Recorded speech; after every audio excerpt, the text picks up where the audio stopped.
BOP Hockey Friends. Today on the show, we're lucky enough to have one of the T-BOP men's assistant coaches, Brent Edwards, on the show for an exclusive interview. Following that epic interview with Eddie, we're going to have the Coaches Corner, and I'm going to introduce to you the new competition, the Isolation Celebration, which is hopefully going to get you, our members, off your bum and your creative juices flowing and have a little bit of fun. Good evening, ladies and gentlemen, and welcome back to BOP Hockey and Friends, Episode 3. Today we've been lucky enough to secure the time of New Zealand hockey legend, Brent Edwards, Eddie to his mates. Eddie is a bit of a journeyman. He's been and played and coached all around the country, and he has set up a very successful business in hockey known as Go Hockey. We're going to ask him a few questions and get a bit of an insight into the man, the myth and the legend, Brent Edwards.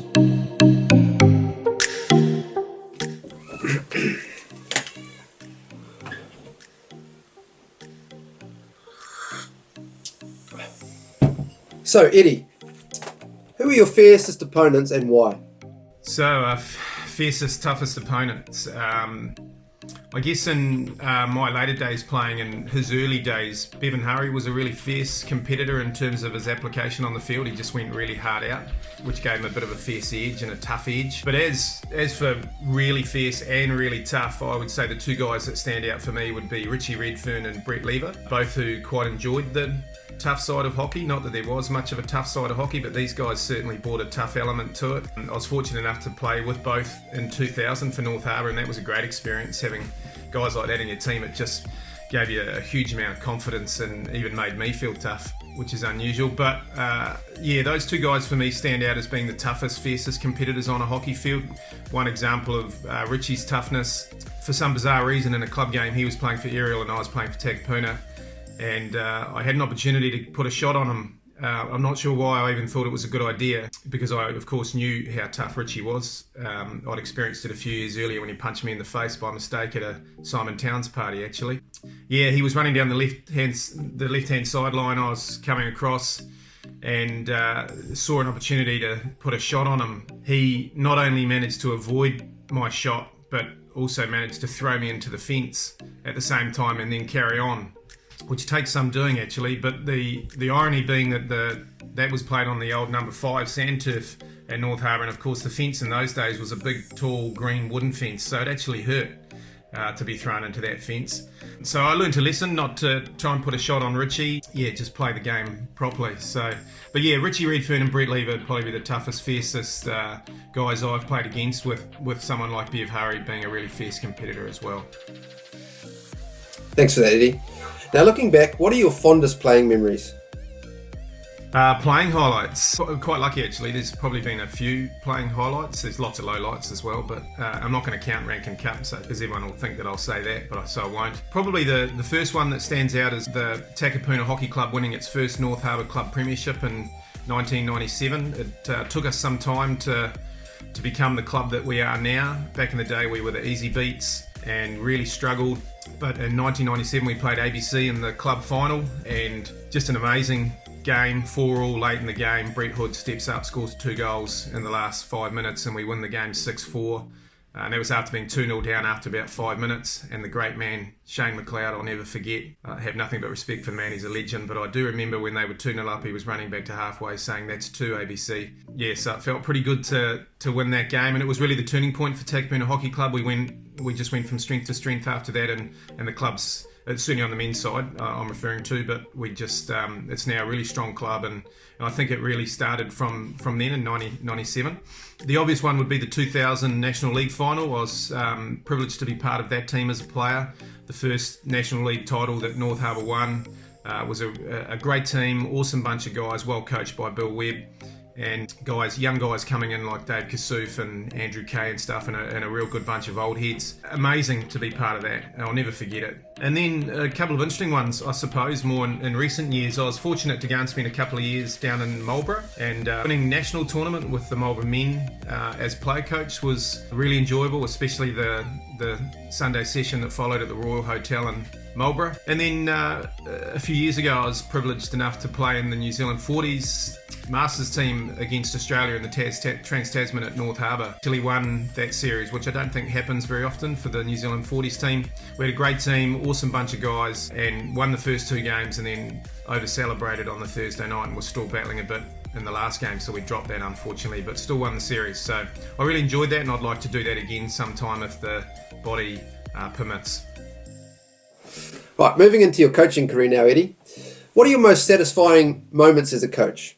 Most satisfying moments as a coach. Again, I've been fortunate to coach some wonderful teams and some great players and so forth. I guess going back to the very beginning, one of my first ever coaching gigs was the Northern Women. We went up into the Premier grade for the first time and made the grand final. So that was a great achievement, awesome team of girls. We had a lot of fun on the field and off the field. That club merged with Takapuna later on. The obvious one would be coaching the North Harbour men to win the 2007 Challenge Shield. So it became our 3rd Challenge Shield victory after 2000 and 2004. I assisted Darren Smith and Campbell Stewart in 2004 and 2006, and then took over the team in 07. And I must admit, I was actually quite nervous about it. Darren was such a good coach, knew so much about the game, even though he was quite young then and still playing. He moved on to Midlands and the opportunity came up to coach North Harbour, and so I took the opportunity, and I feel that I was very nervous. We had a lot of really good players, we had a great team, but I felt that they gave me a real opportunity, and I thought that I actually did a reasonable job, and obviously winning was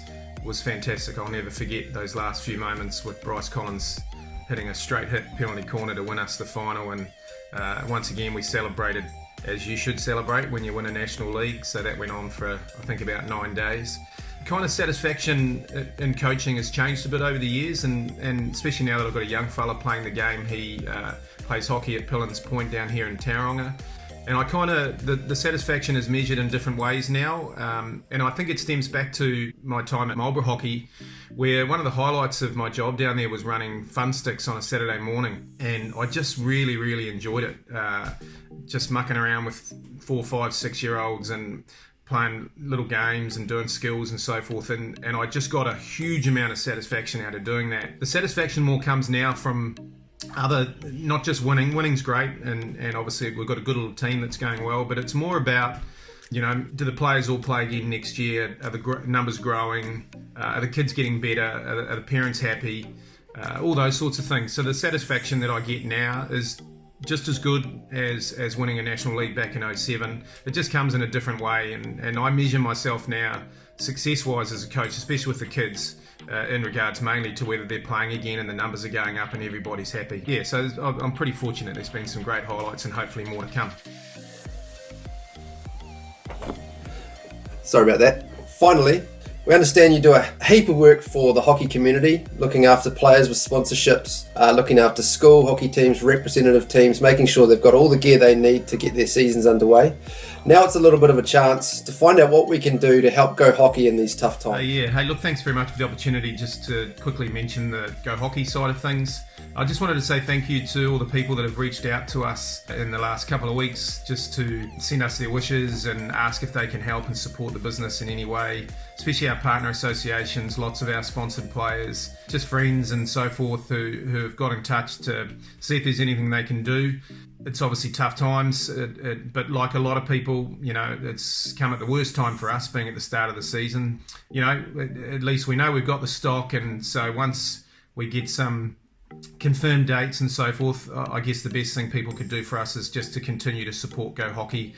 Our pledge is to make sure that we continue to travel the length and width of the country, taking people hockey gear and giving them a good deal and some great advice. So, hopefully we'll be able to see it all out, and it's not too much longer, and then we look forward to catching up with everybody again soon. Thanks. All the best for the next coming months at Go Hockey. Jump onto their website, www.gohockey.co.nz.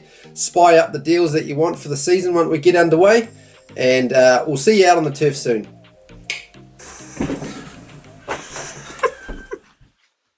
Next on the show is the Coach's Corner. For today's activity, we're going to have a look at a game called KaBaDi. If you've been coached by me in the past, you would have definitely played this game. The reason I like it so much is it challenges players to use space, to create space, and to move dynamically off the ball to enable a pass for their teammates, which is something that happens all over the hockey field. How it's going to work is you're going to set up a court, as you can see above, and split your group into 2 teams. In the instance above, you can see we've got 5 on each side. From there, the team that's in possession is going to try and string together 5 passes in their side of the court, while 2 players are going to come from their side of court trying to dispossess the team in possession. Once they do that, they send the ball back to their side and try to start their string of 5 passes. The team that just lost possession sends 2 of their players into the opposition's half, and they try and dispossess them and stop them making their 5 passes. Once a team creates 5 passes successfully, then the coach can set a penalty for the opposition team to try and get them more motivated for the next round. 5 press-ups is normally enough, but if you want to get competitive, we can make it 20 burpees. KaBaDi is a great warm-up exercise to get you guys fired up for their game or the training ahead. Hope you like it as much as I do. You can find a PDF copy of this drill in the comments section below. Enjoy. As I mentioned at the start of the show, we have a new section on the show today. It's called the Isolation Celebration Challenge. Basically, we want you members to get out there and show us your favourite goal-scoring or goal-saving celebration. Get creative, have some fun, engage your bubble, and show us what you got. Once you've got your video, hashtag BOP Hockey and hashtag BOP Isolation Celebration on your socials to have a chance to win some kick-ass Bay of Plenty hockey merch. I can't wait to see what everyone comes up with. So get amongst it, have a crack, and I'll see you online shortly. Cheers. You would think they'd go to Fayette. They do.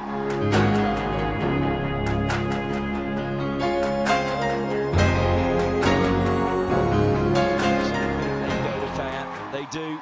Payat sweeps towards the goal. Payat sweeps it into Argentina. An early lead.